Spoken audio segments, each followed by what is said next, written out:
Welcome everybody. My name is Amanda Lamont and I am the Vice President of the Australasian Women in Emergencies Network. I would like to acknowledge the traditional custodians of all the lands on which we are living and working and joining this meeting from today, and pay respects to elders past, present and emerging, and acknowledge the wisdom and knowledge that's been shared with us that builds our collective resilience. I also want to acknowledge around Australia and New Zealand, all the different stages of lockdown and COVID response we're all experiencing. And just my head and heart goes out to everybody, and hoping everybody's looking after themselves and each other and doing okay. I'm delighted today to welcome our New Zealand chapter of the Australasian Women in Emergencies Network to host our All Conversations series for September. And I'm going to pass over to Jolie Wills, the co-chapter lead in New Zealand, to host this conversation. So over to you, Jolie. Thanks very much. Thank you, Amanda. So tēnā koutou, tēnā koutou, tēnā koutou katoa. And assalamu alaikum to you, Anjum. Welcome. So I'm delighted today to welcome Anjum. We're going to make this really informal and we're going to have a little bit of fun.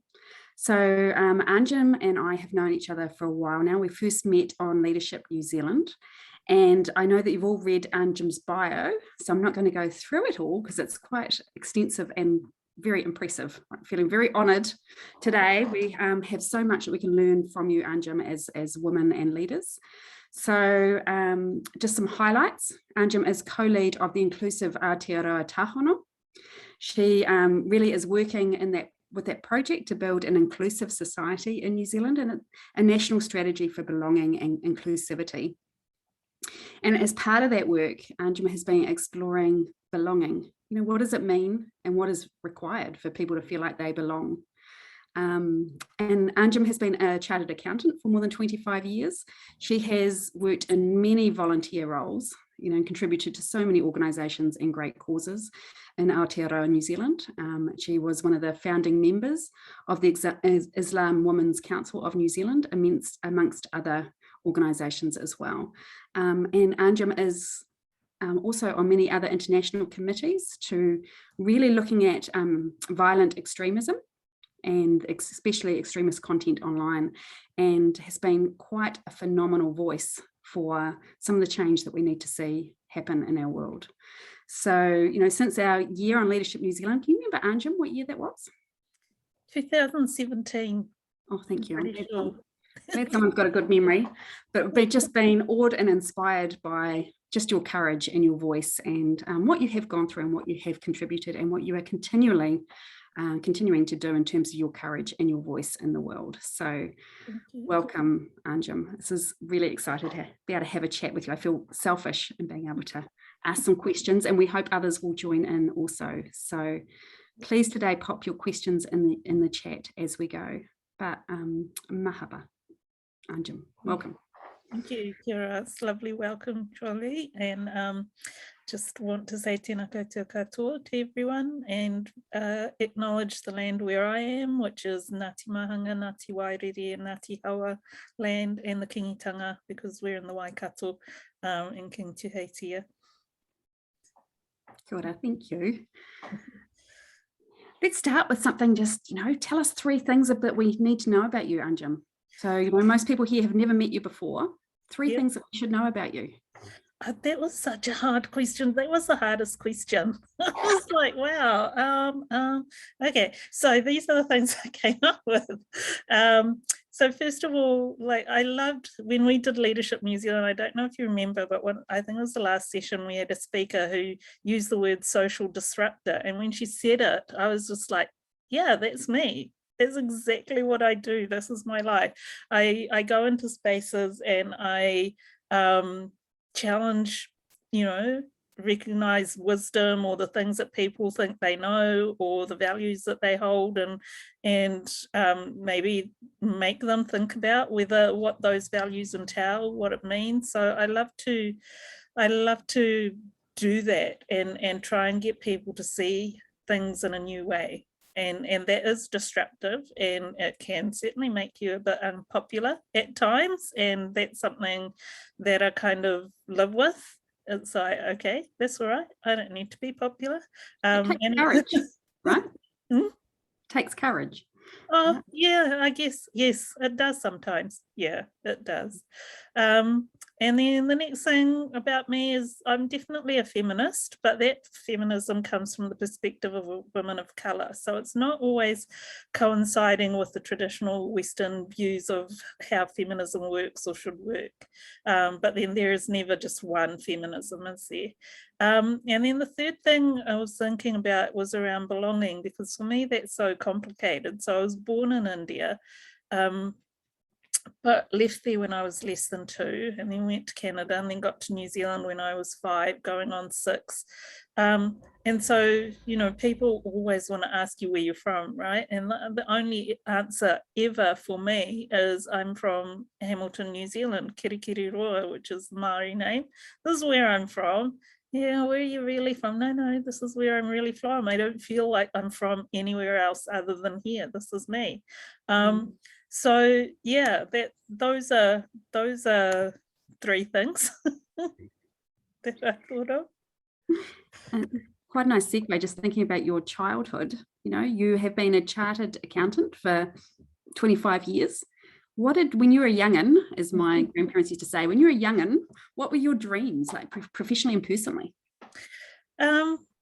So it's really interesting because I never felt very enthused about being an accountant. So back in the days, in the late 1980s and, you know, mid 80s, I was studying around 1985 is like when I chose my profession, as it were, and picked my degree.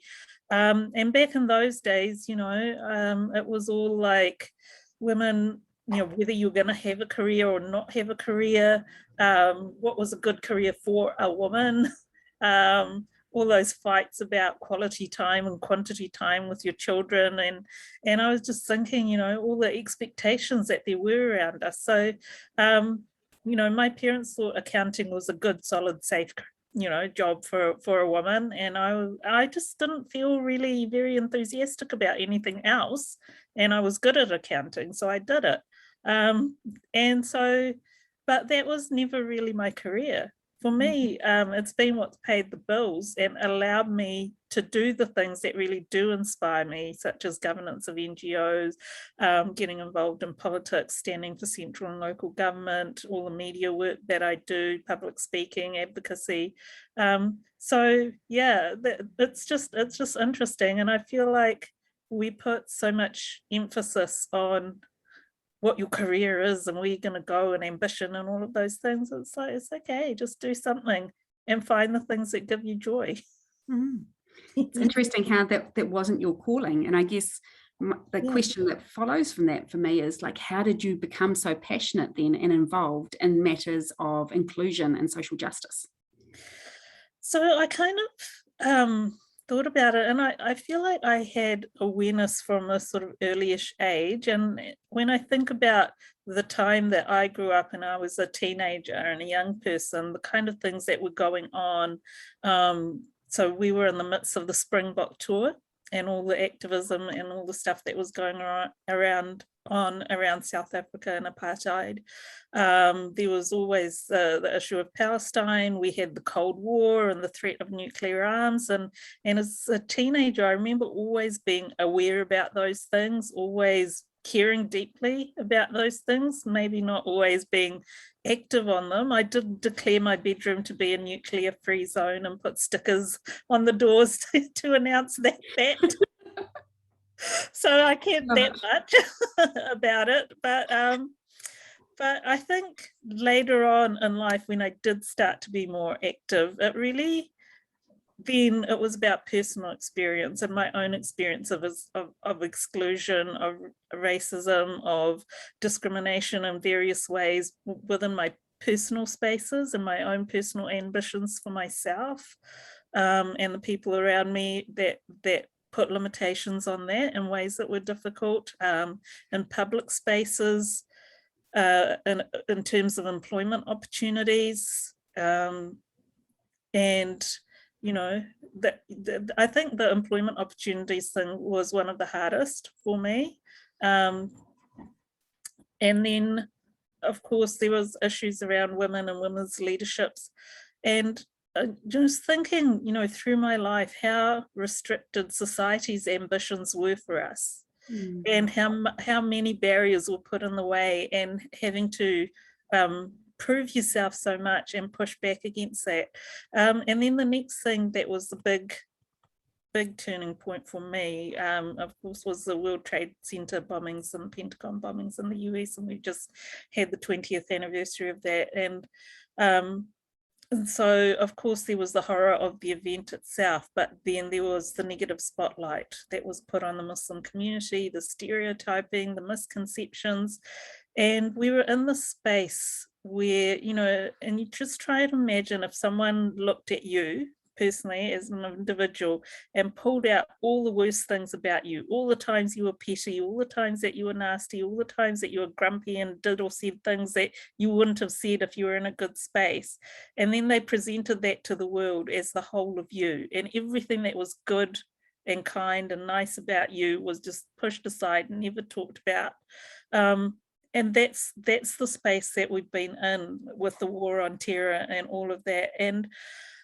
And particularly around that time, just having no way to speak back. We didn't have any media voice, we didn't have any columns in the paper, we didn't have any infrastructure even, no skills, no nothing.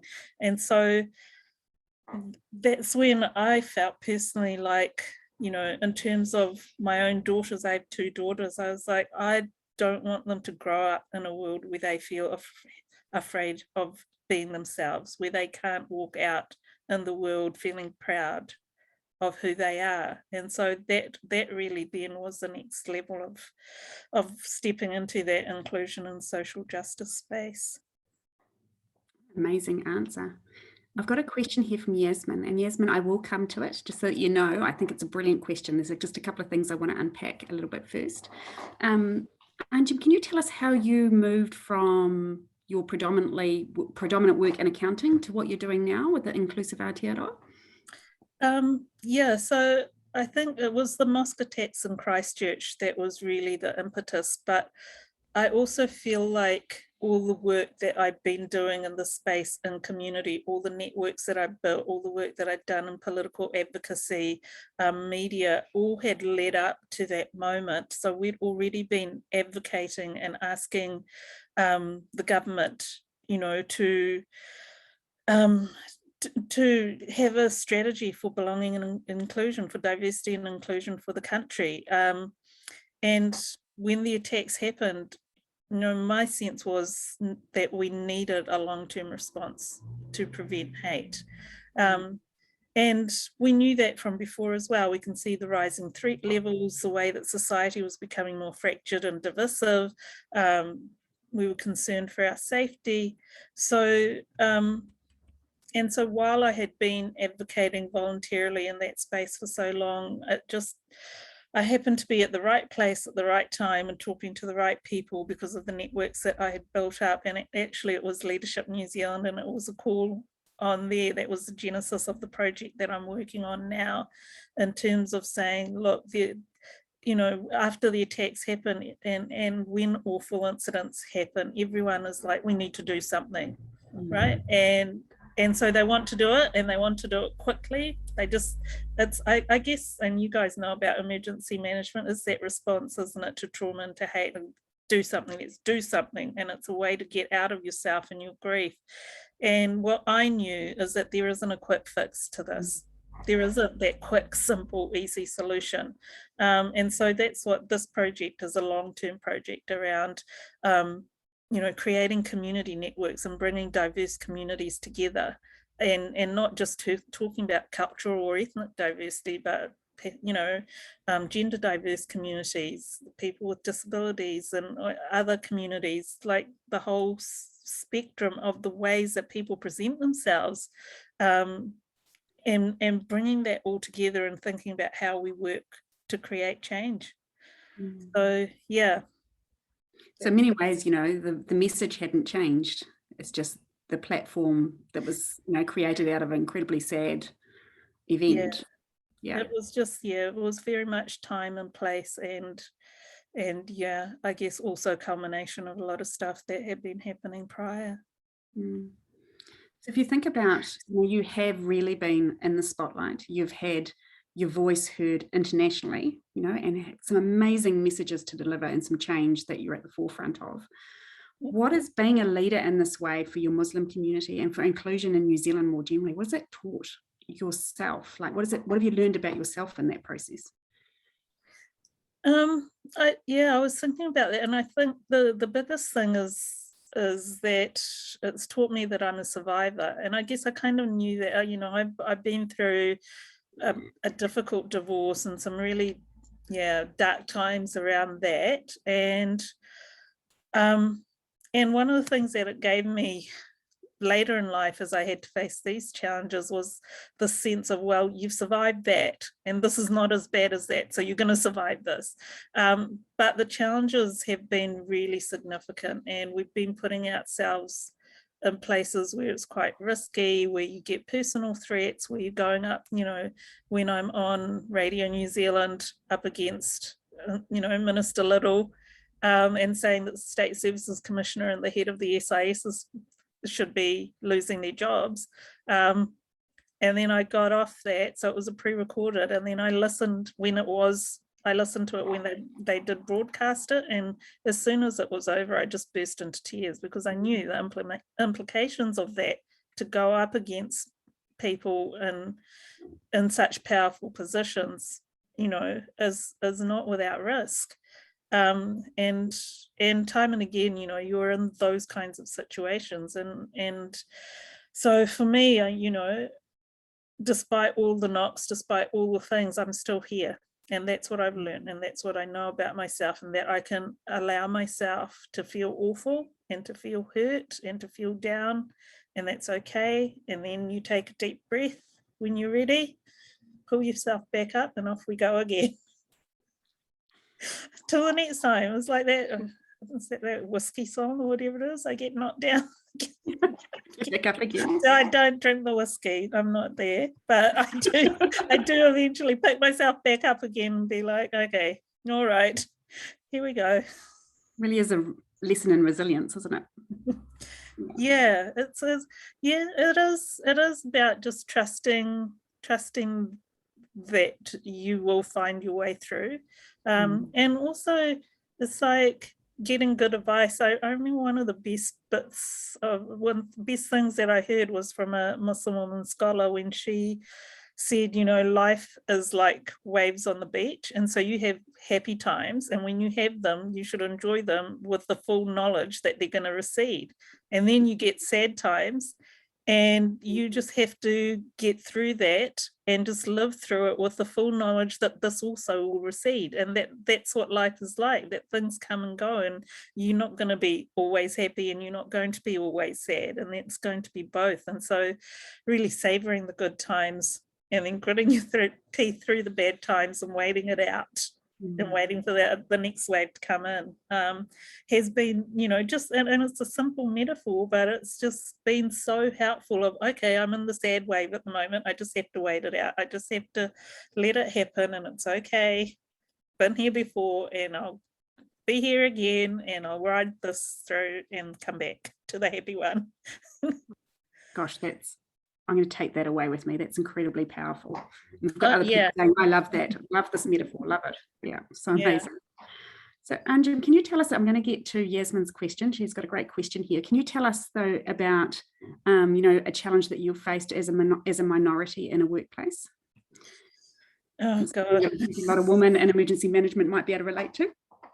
Yeah, I mean, it's just like all the time, isn't it? It's all those tea room conversations, it's all those casual things, and you're trying to push back, and it's all the arguments that you get into, and then you know that you've got to come back and work with these people again tomorrow, and like they're just so racist, and how do you shift them?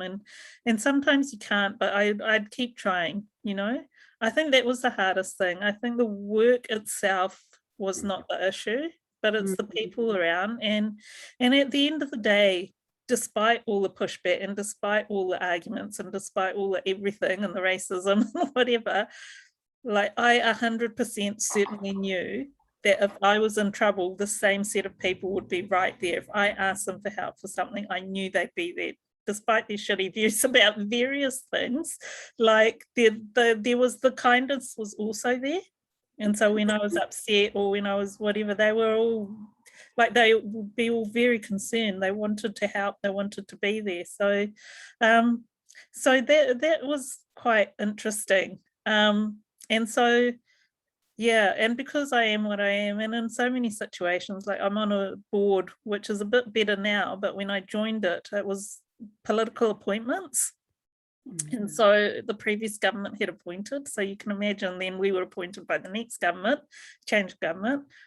So there was a lot of tension there, and I was the one that was always asking the difficult questions, and I got a lot of pushback and it was, I really struggled. Those board meetings were a real challenge. And sometimes the overt racism was just there, and always that I'd say a thing and then the white guy would paraphrase it and say it in his nice, calm white guy voice, and everyone was like, oh yes, that's such a good idea. And I'm like, excuse me, I'm right here. So there was a lot of that, but I think, I mean, what gets me through some of that stuff is like the thing that I wanted got done. You know, and if you can put it outside of yourself and be like, yes, I'm pissed off that I didn't get the recognition that I needed, or that I deserved, not that I needed it, but that I deserved it. But okay, the thing that I wanted to happen has now happened. So I'm just going to go take the win, you know, and so that's one of the ways to get yourself through some of those things is to and then to celebrate those wins as well. Like it's like, yay, I've made a difference here. They don't need to see it. I know it. And there are other people on the board that know it as well. And there were other people that could see what was going on and understood it. And that was enough, even if the majority of them didn't. It was like, okay, but we're getting the change we need. Awesome. I love it. I've seen lots of nods and eye rolls before when you were talking about the men like coming out with the yeah. And you may have answered this already, Anjum, with what you just said, but what is your piece of advice for women in a male-dominated field? How to navigate that? What's a piece of advice is, it's really interesting. So this is what Amanda and I were talking about. So I'm going to make you do an exercise. So if you have a piece of paper and pen, or if you just want to open a notepad or something on your computer, and it's just a 30-second exercise. So when you're ready, just give you a minute if people are ready. And okay, you've got 30 seconds to make a list of 10 things that you love. The 10 things that you really love. And they don't have to be objects, they can be people, they can be concepts, values, ideas, whatever it is. 10 things that you love.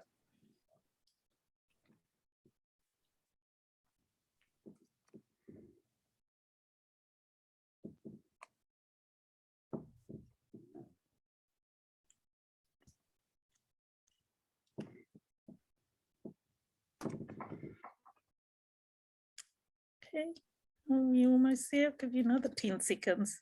Just finish it off.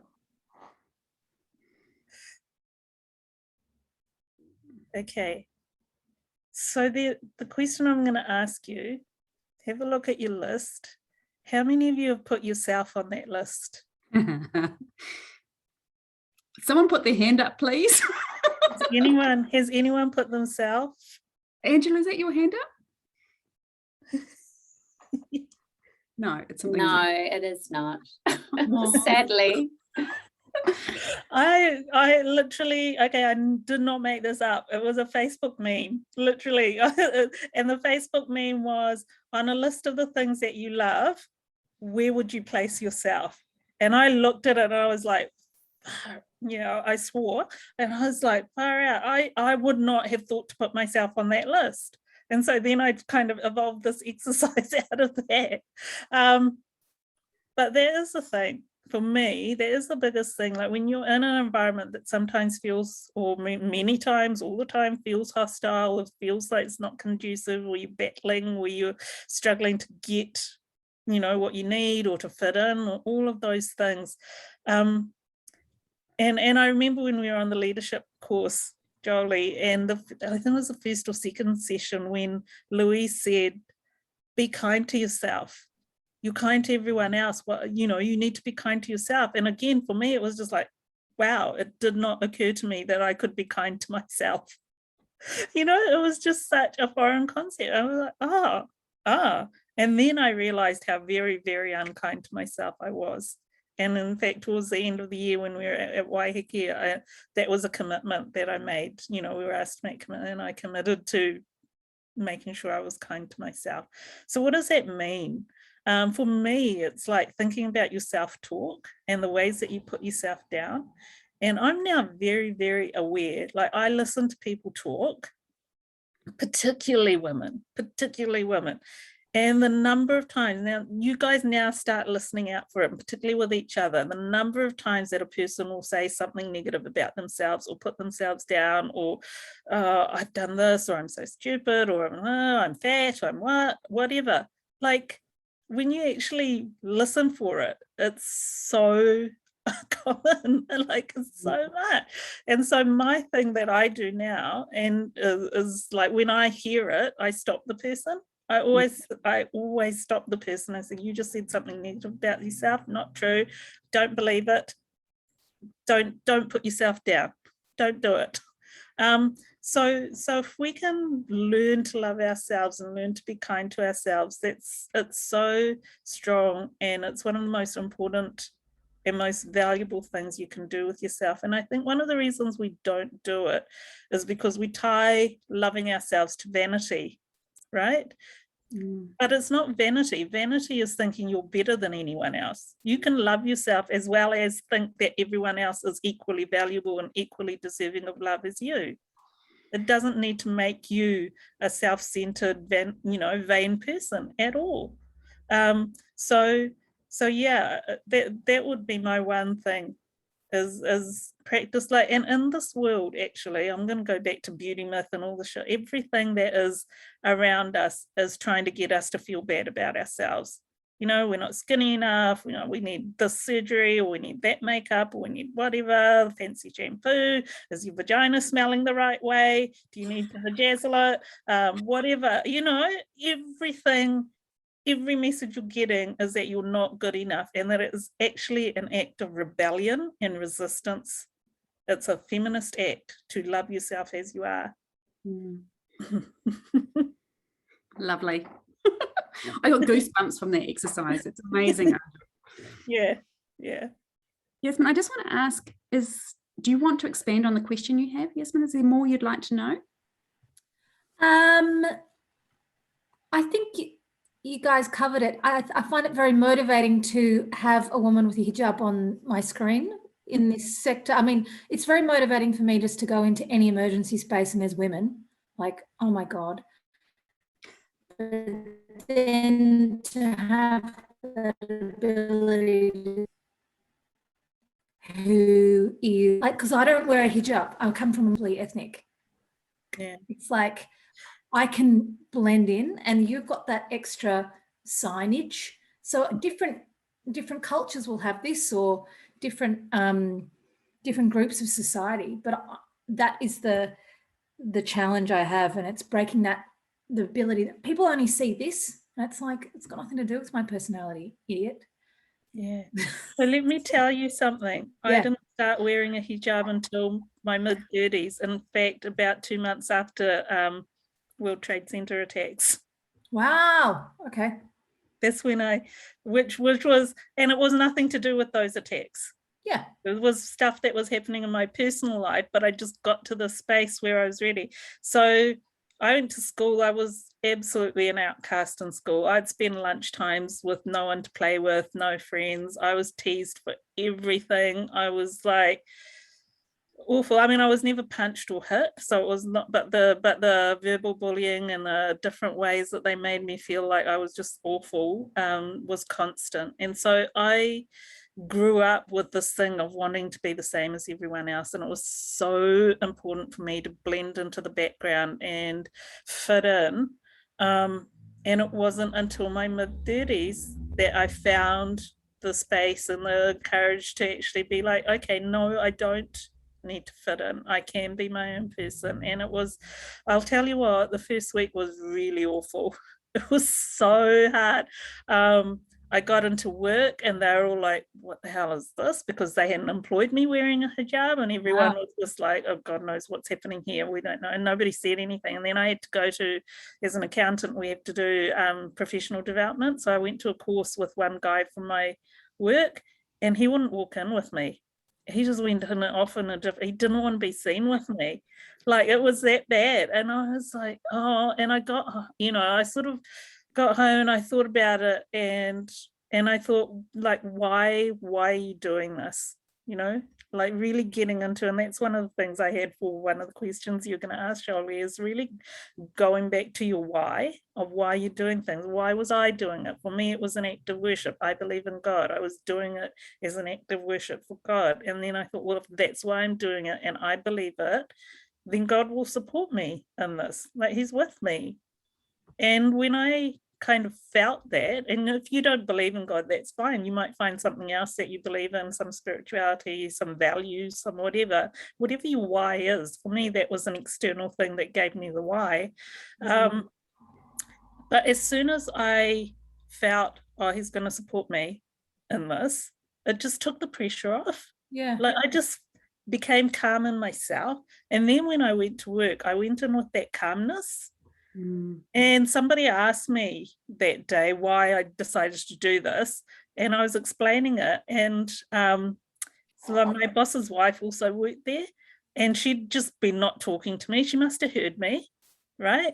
And she came out and she said, I really admire you. This is so courageous. Like, so she, when she heard my reason, she must have heard it, you know. And after that, because I'd calmed down, everyone else kind of calmed down, and I think they were worried about how the clients would react to me, and none of the clients said anything. They didn't bat an eyelid, they didn't care, they all knew me, whatever. And so then people relax. So, you know, you have to do things, for me, you have to do things for the right reason. If it's not right for you yet, or it's never right for you, then that's fine, because you have to do it, you knowing your why. And when you do, then you can overcome the challenges around that. And it isn't easy. Obviously, I get yelled at, we get all sorts of shit for it, but it's like, I don't care. I'm not doing this for you. You say what you like. I'm not going to change, you know. And after 15th March, you know, that was the scariest point. And I was on national television, and one of the reporter said, are you going to change anything? Are you going to do anything differently? And I'm like, no, I'm going to be more of what I am. I'm not going to let this guy, you know, change who I am. I'm going to walk out with my head held high in the world and be more proudly who I am. And if that, you know, and I still feel like if somebody's going to kill me for that, then it's a good way to die. I don't care. We all got to go someday. Thank you. That was a really nice lesson. Thanks. Thank you.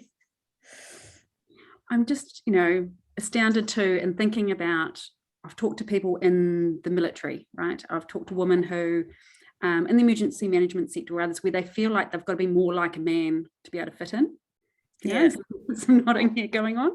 And there's something that I just loved how you said, I'm going to be even more of me.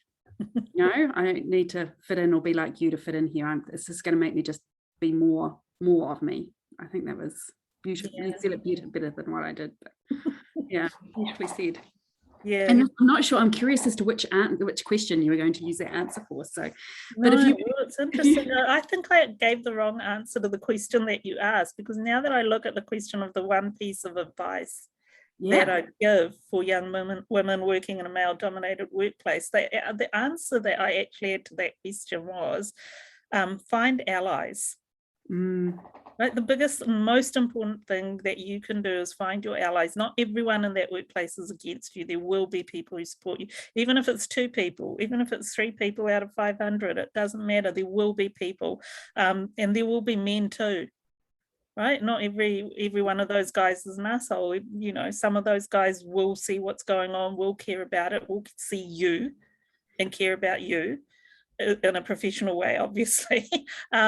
So you know, and you figure that out and find your allies, and then use that. And you can also find allies outside your organization. So if you're in the space where, okay, I'm looking around, I don't see the allies, like they're nice to me, they're friendly, but they're still assholes, they're not going to support me, then find your allies outside your organization. And you can do that. And then, you know, that makes a difference. So in this trust that I was talking about, that was a hostile place, I found my allies. So there was 3 of us, 3 women. And so prior to every trust board meeting, we'd have a call where we'd talk through the papers, we'd get our points ready, we'd nominate which of us was going to raise which point, and then we had each other's back in the meeting, right? And so while it was still frustrating and still awful sometimes, not always, sometimes it still was, but I knew that I had my allies, and that gives you strength, right? So definitely that's the way to go. And the second thing I want to say on that is that you don't have to fight every battle. Give yourself a break. It's okay to let things go. It's okay to let things slide. You don't have to respond every time. You're allowed to have days where it's like, I don't have the energy. I'm just going to let that one go because I can't be bothered today. And sometimes we don't give ourselves permission. Sometimes we always have to be the battler, and we always have to stand up for our rights. And we always, no, you don't. It's all right. You stand up when you're ready. You stand up when you're feeling strong and you're feeling like you've got your chops and you've got your ducks in a row and everything, and then you stand up. And the days that you don't, yeah, let it go. You know, allow yourself the low energy days. That's such great advice. I think it's exhausting otherwise, isn't it? You know? Yeah. So, burn yourself out. And you know that in those environments, when you're the battler, you're the fighter, then people goad you as well, right? And so they give you more shit. And so you're just like, yeah, no, I don't need to respond to that today. You're not important enough. Go away. I love it. Jolie, I'll just mention there's a couple of hands up in the audience. I don't know. Good. I can't see the hands. Sorry, please. Mine was up first, but I'll let Jamie go first. Gosh, I'm just so grateful to be a part of this conversation. Hello, my name is Jamie, and I'm just hanging on your every word. Oh, thank you. And gosh, the thing that struck me at part of the conversation that we were talking about was, sorry, my mind's thinking 1,000 things at the moment, and I'm just trying to articulate. You've got such an incredible infinite mindset, and understanding that, yes, there's going to be these things that come and go, but, you know, I'm in a challenging place, and I just am just so amazed at how you've got there and coming back to your core beliefs and, you know, sitting grounded in them and not being swayed by other people. So I'm a young woman in emergency management and disaster recovery, been in this space for 10 years and have always thought that I had to be really gruff or, you know, try to appear really, really smart just to be taken seriously. And what I'm finding now is, you know, early 30s is, when I say I actually don't know everything is the most powerful thing to say, right? It's that authentic, vulnerable, I don't have all the answers. Can you help me? And it's extraordinary how many people want to come and say, yes, I want to come and play with you because that sounds like a great idea. And so, oh gosh, I'm just, it's the infinite mindset that you have that I'm just taking and a sponge to your information. So I'm going to hand over to Amanda because I've spoken way too long. Thank you. Thank you, not at all. That's lovely, Jamie.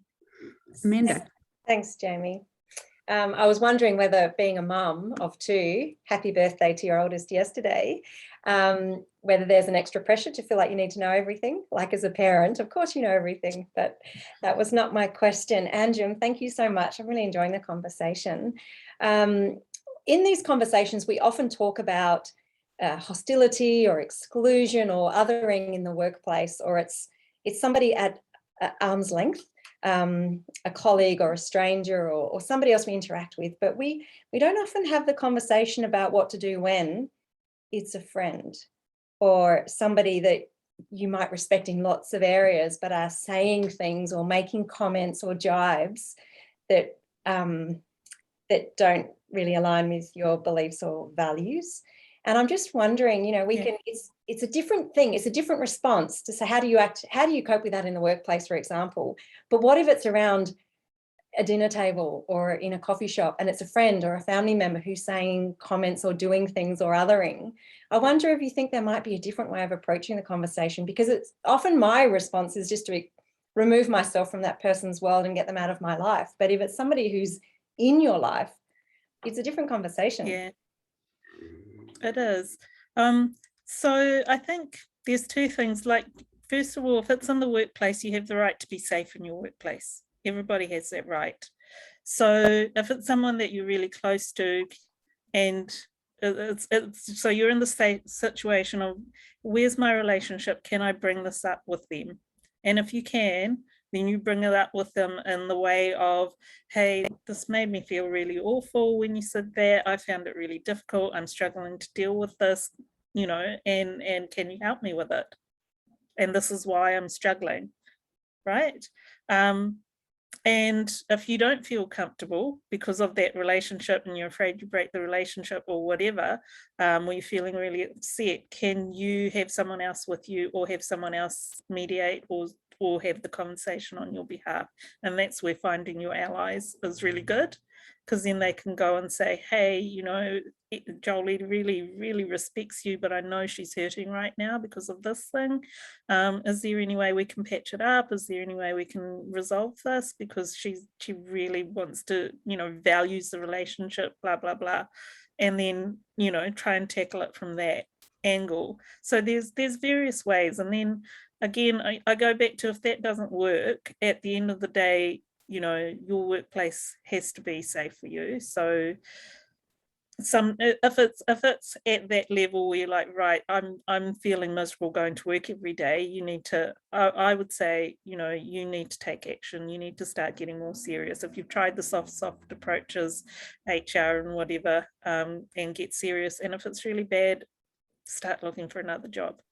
Right? If it's consistent, if you've tried HR, they're not listening to you, or that person has more power within the organization, more sway with HR than you, then it's like, okay, how much is it worth? And it's a difficult environment to be looking for new jobs. So if you're not in that situation, then find your allies, again, outside the organization, find ways that you can look after yourself and get support to make sure that you can earn your paycheck that you need to earn.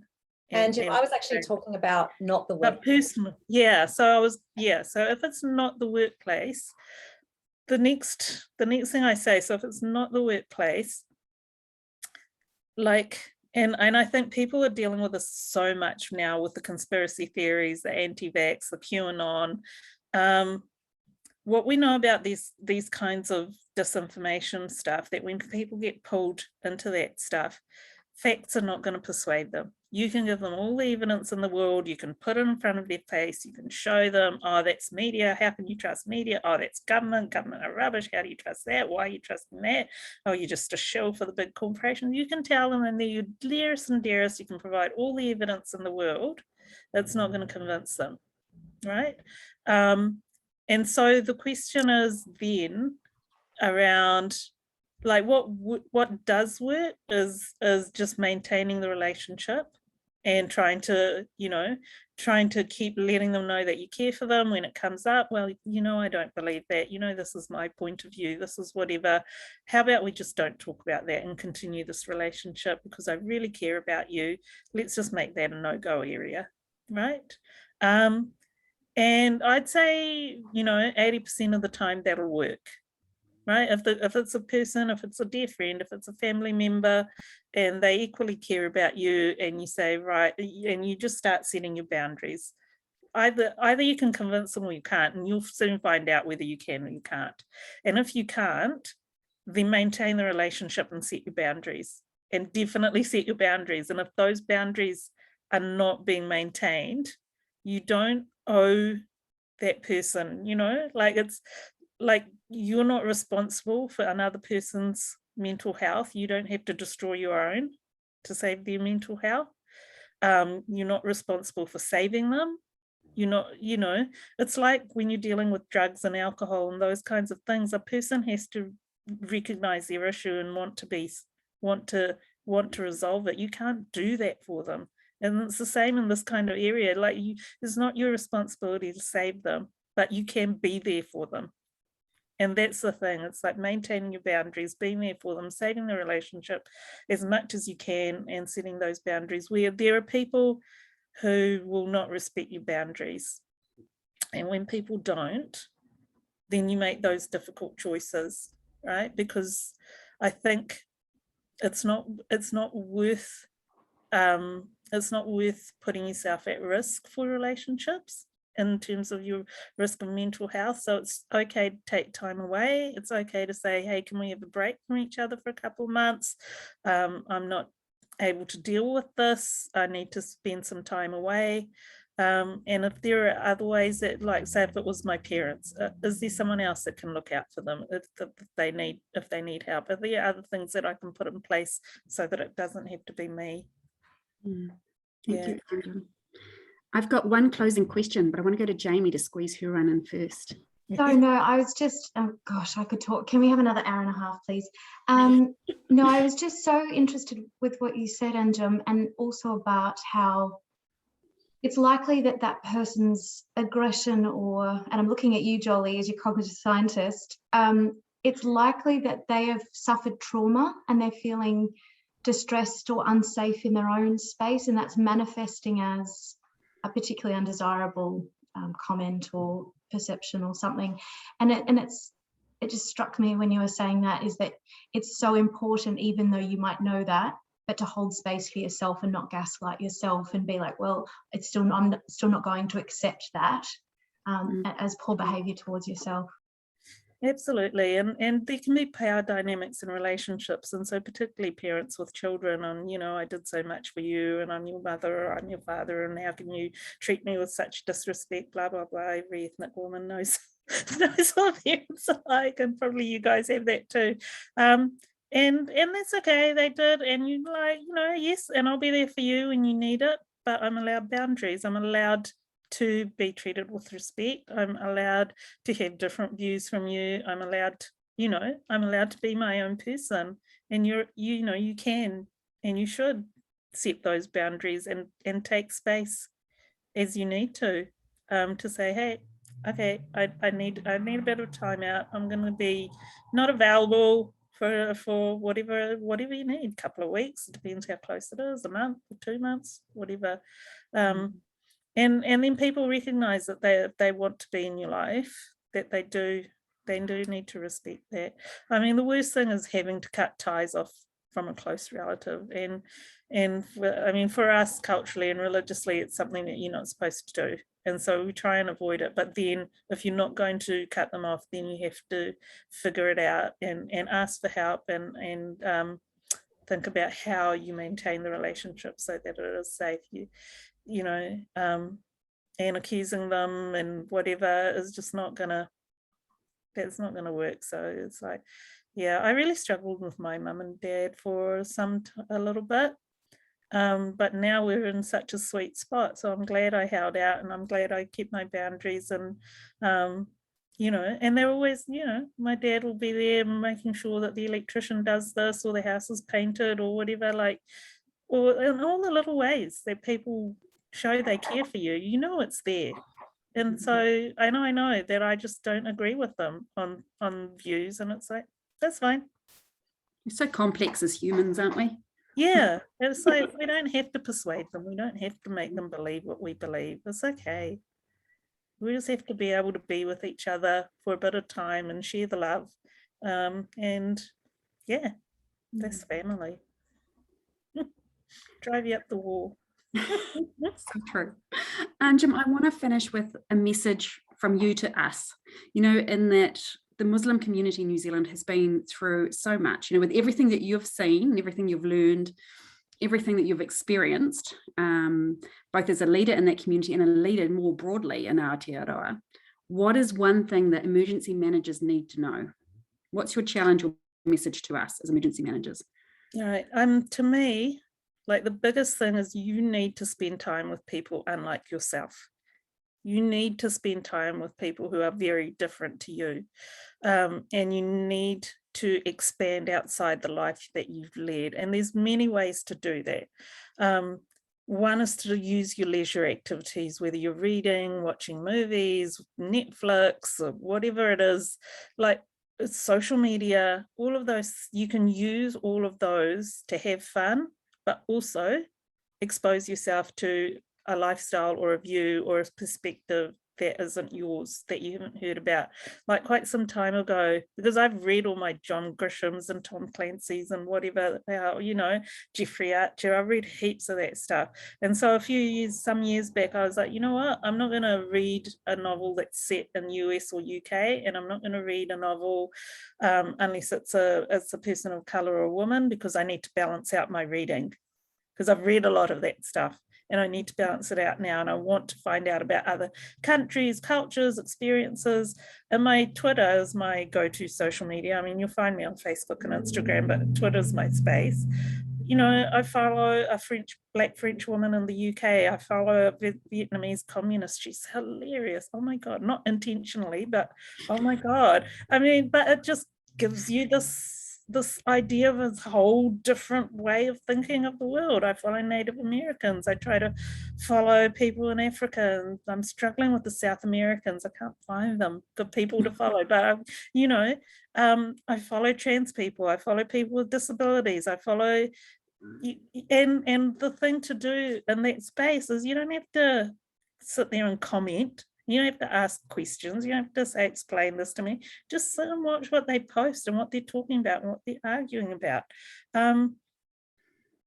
Then in the real world, like even as part of you going out, like every community is trying to draw you in. They've got their Independence Day or their Diwali or their whatever. You've got Pride Week. Every community is trying to expose themselves to you and invite you in to come and learn about them. Take those opportunities, because you know, in your emergency management, you're going to come across such a wide range of people, and you know, we often sit in the space of where we feel like we're without power. We don't often sit in the space of, I have the power in this situation. I'm actually the one that's privileged here. What is it that I'm doing that may excluding that person? What am I doing that's you know, making them feel uncomfortable and like they don't fit in here? What are your own blind spots? And the only way you'll see your blind spots is by like allowing yourself to experience all these different types of, you know, people, basically. Like we traveled around the world last year, talked to 860 people, 46 towns and cities across Aotearoa, every type of diversity. We even talked to men's rights groups and whatever, like all sorts of people, evangelical Christians, whatever. We talked to everyone.